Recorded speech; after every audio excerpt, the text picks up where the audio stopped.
Meron ako ditong pork ribs. I-marinate ko muna ito with soy sauce, calamansi, Worcestershire sauce, at ng paminta. Haluin ko muna.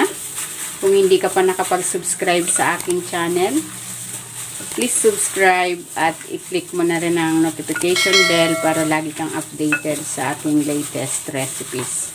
Ayan, okay na ito. Ibabad muna natin ito for at least 30 minutes.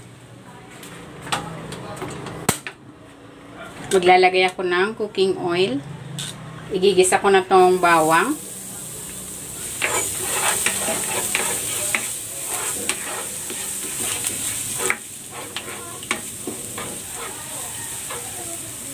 At ng sibuyas.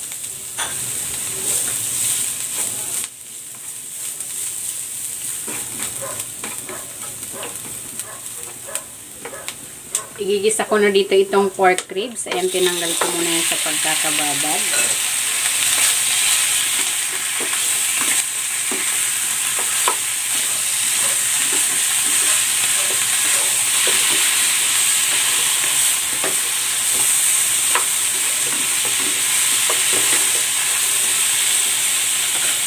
Maglalagay ako dito ng tomato paste.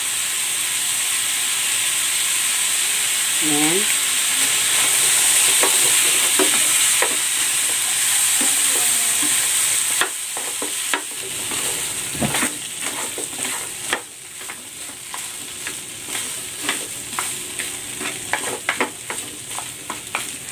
Lalagay ko na dito yung pinagbabaran nitong pork.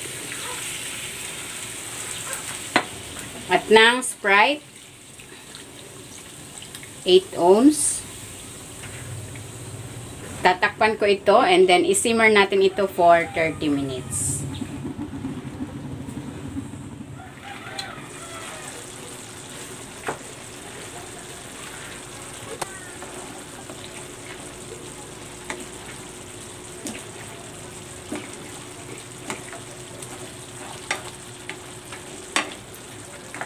Ayan, luto na itong ating Sprite braised pork ribs. Hahanguin ko na ito.